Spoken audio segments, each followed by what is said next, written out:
Hello friends, स्वागत है आपका अपने यूट्यूब चैनल #क्रिएटिव आरती पोरवाल में। दोस्तों, मैं हूं आरती और आज हम बात करेंगे एक ऐसे स्टेट की जिसने अभी अभी अपनी ऑफिशियल वेबसाइट पर एक अर्जेंट नोटिस निकाली है for college round medical dental seat conversion and participation of candidates as per court order. और उसके अलावा वैकेंट सीट मैट्रिक्स भी निकाला है, तो पूरी बात करेंगे। लेकिन उसके पहले अगर अभी तक आपने मेरे चैनल को सब्सक्राइब नहीं किया है तो सब्सक्राइब कर लीजिए और उसके आगे जो बेल आइकन का बटन है उसे भी प्रेस कर दीजिए ताकि सारी लेटेस्ट इन्फॉर्मेशन आपको मिलती रहे। और अगर आपको ये वीडियो अच्छा लगे तो इसको लाइक और शेयर करिएगा। तो चलिए दोस्तों, आपको बताती हूँ। दोस्तों, आज हम बात करने वाले हैं वेस्ट बंगाल की। एक अर्जेंट नोटिस निकाली है वेस्ट बंगाल ने for college round medical dental seat conversion and participation of candidates as per court order. उसके अलावा एक नॉन अलॉटेड कैंडिडेट्स लिस्ट निकाली है, वो भी मैं आपको बताऊंगी। लेकिन सबसे पहले इस नोटिस की बात कर लेते हैं। As the new registration for college round West Bengal UG 2020 medical and dental to be completed at 6 p.m. of 6 जनवरी, कल जो है 6 बजे इसका जो रजिस्ट्रेशन था मेडिकल एंड डेंटल का कंप्लीट हो गया था। NRI candidates if any register for college mop-up are hereby instructed to attend office of joint director medical education of स्वास्थ्य भवन salt lake Kolkata between 11 a.m. till 3 p.m. on 7th January for required documents verification. After successful document verification, they shall state the college of their choice and the same shall be communicated to the said college.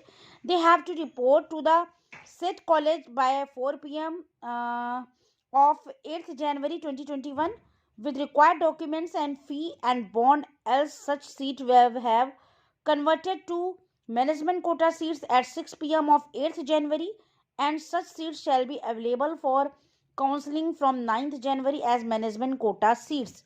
दोस्तों, पहले जो seats हैं NRI quota की, ये court के तहत होगा, एक पर्टिकुलर लॉ के तहत है कि सक्सेसफुल डॉक्यूमेंट वेरिफिकेशन के बाद आपकी जो they shall state the college of their choices, जो कॉलेज के थ्रू जो सीट्स का अलॉटमेंट होगा, दे हैव टू रिपोर्ट। उसी कॉलेज में जाकर आपको रिपोर्ट करना होगा 4 बजे 8 तारीख को with required documents and fee. और वहीं पर आपको फिजिकली अपेयर होना पड़ेगा। मैनेजमेंट कोटा सीट्स का जो है वो 8 जनवरी को 6 बजे होगा और 8 जनवरी को 4 बजे इसका होगा। दोनों का एक ही दिन है। And such seats shall be available for counselling from 9th January as management quota seats. और ये सीट जो है बाद में अवेलेबल हो जाएंगी काउंसलिंग के लिए 9th जनवरी को। The fee and rules of management quota allotment shall prevail. इसके बाद बात करते हैं in view of the communication received from the 6 private medical colleges in West Bengal, the rest of NRI quota vacant seat shall be converted to the management quota seats for college round at 6 p.m. Of 8th January. जैसा कि मैं आपको पहले भी बताई हूँ कि NRI quota की जो सीट्स बचेंगी वो बाद में जनरल कोटा में दे दी जाती हैं, लेकिन ये मैनेजमेंट कोटा के तहत भरी जाएंगी 8 जनवरी को 6 बजे। Such seat shall be available for counselling from 9th January, ये भी 9 जनवरी को अवेलेबल हो जाएंगी काउंसलिंग के लिए। और फी और रूल्स जो है मैनेजमेंट कोटा के ही लगेंगे इसमें। If no eligible NRI candidates reports to Swasthya Bhawan on 7th January bye 3 p.m. यानी आज 3 बजे तक अगर कोई भी एलिजिबल एनआरआई कैंडिडेट्स रिपोर्ट नहीं करता है तो वो ये सारे जो document verification then the entire NRI quota vacant seats shall be converted to management quota. यहाँ पर जो है जितनी भी एनआरआई की सीट्स हैं सब कुछ है ये मैनेजमेंट कोटा को ट्रांसफर कर दी जाएंगी 7 जनवरी को 6 बजे तक, यानी आज शाम को 6 बजे तक। And such seats shall be available for counselling from 8th January as management quota seats. The fee and rules of management quota allotment shall prevail. जो फीस होगी वो मैनेजमेंट कोटा की लगेगी, एनआरआई कोटा की फिर नहीं लगेगी।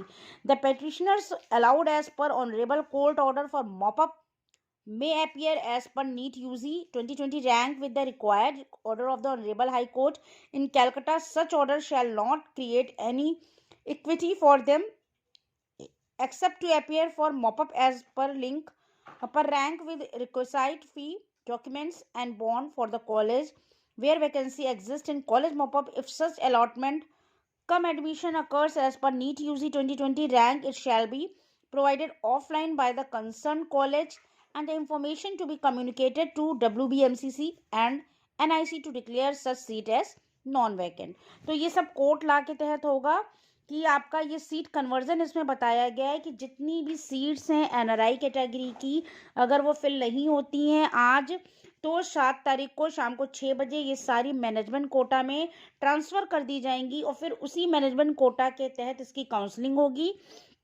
काउंसलिंग इसकी 8 तारीख को स्टार्ट होगी और जो इसकी फ़ी लगेगी वो काउंसलिंग में वो मैनेजमेंट कोटा की ही लगेगी, एनआरआई कोटा की नहीं लगेगी। तो ये अर्जेंट नोटिस निकाला गया है। ये आपका फॉर कॉलेज राउंड है, ये मेडिकल डेंटल सीट कन्वर्जन के लिए ये कॉलेज राउंड होता है, ये उसके लिए। इसके बाद इन्होंने एक लिस्ट भी निकाली है, उसके बारे में भी बता देते हैं। इसके बाद इस लिस्ट में देखिए, provisional medical and dental vacant seats हैं, ये 6 जनवरी को रिलीज हुई थी कल। इसमें वैकेंट सीट्स बताई हैं इंस्टीट्यूट वाइज, ब्रांच वाइज और कैटेगरी वाइज। जैसे doctor R Ahmed dental college hospital Kolkata में, ये बीडीएस का कॉलेज है और यहाँ पे जनरल की एक सीट है। इसी तरह कोलकाता में ही बीडीएस की एससी की एक सीट है डॉक्टर अहमद में। तो इसे हर कॉलेज में कोर्स के तहत एमबीबीएस की, बीडीएस की सीट्स अलग अलग दिखाई दे रही हैं। इस टेबल में आप देख लीजिए, इसमें कुछ सीट्स मैनेजमेंट कोटा की हैं, कुछ एससी की हैं, कुछ एसटी की हैं। जैसा आप देख रहे हैं एनआरआई की भी सीट्स हैं और एमबीबीएस की मैनेजमेंट कोटा की भी सीट्स हैं। तो एनआरआई की जो सीट्स हैं वो आप देख रहे हैं, यहाँ पर 23 सीटें हैं Jagannath Gupta institute of medical science and hospital के लिए। अगर ये खाली रह जाती हैं तो इन्हें मैनेजमेंट कोटा में ट्रांसफ़र कर दिया जाएगा। 23 सीट और हैं एनआरआई की, IQ city medical college MBBS की। तो यहाँ पर बहुत सारी सीट्स वैकेंट हैं वेस्ट बंगाल में। आप चाहें तो यहाँ पर अपनी काउंसलिंग करा सकते हैं, एडमिशन आपको मिल सकता है। मैनेजमेंट कोटा में भी देखिए 58 सीटें, जैसे आप देख रहे हैं Gauri Devi institute of medical science hospital में एमबीबीएस की वैकेंट है मैनेजमेंट कोटा में। प्राइवेट कॉलेज है ये, लेकिन बहुत अच्छा स्कोप है, बहुत ज़्यादा सीट्स यहाँ पर अवेलेबल है। और जो एक और है गौरी देवी, यहाँ पर 2 सीटें एससी की भी हैं और गौरी देवी में 23 सीटें एनआरआई की भी हैं। तो गौरी देवी इंस्टीट्यूट में सबसे ज़्यादा सीट्स दिखाई दे रही हैं। इसके बाद बात करते हैं प्राइवेट मैनेजमेंट कोटा में 51 सीटें हैं आपकी Shri Ram Krishna institute of medical science. यहाँ पर एमबीबीएस की 51 सीट्स हैं, लेकिन ये पेड है। और बीडीएस की भी देख रहे हैं काफ़ी सीटें हैं, 33 सीटें हैं प्राइवेट मैनेजमेंट कोटा में। Haldia institute of dental science and research, ठीक है। इसी तरीके से 30 सीटें एमबीबीएस की मैनेजमेंट कोटा में जगन्नाथ गुप्ता इंस्टीट्यूट में। 21 सीटें हैं आपकी आईक्यू सिटी में, 23 सीटें हैं आईक्यू सिटी में। आईक्यू सिटी मेडिकल कॉलेज में भी बहुत अच्छी सीट्स हैं, गौरी देवी में भी बहुत अच्छी सीट्स हैं। इसके अलावा आप देख सकते हैं जगन्नाथ गुप्ता में अच्छी सीट्स हैं। तो इस तरह से वेस्ट बंगाल के ये जो कॉलेजेस हैं आप इनको देख लीजिए, इन सीट्स के तहत आप यहाँ जाकर काउंसलिंग करा सकते हैं।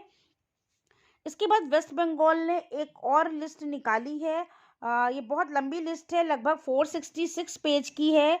ये registered non allotted candidate list है कॉलेज के मॉपअप राउंड के लिए। इस मॉपअप राउंड में जो नॉन अलॉटेड कैंडिडेट्स हैं, जिनको कोई सीट अलॉट नहीं हुई है, उनकी लिस्ट भी वेस्ट बंगाल ने निकाल दी है। तो आप इसमें अपना देख लीजिए किनको सीट नहीं अलॉट हुई है। इन्हें वेस्ट बंगाल के थ्रू या अदर स्टेट के थ्रू कोई भी सीट अलॉट नहीं हुई है।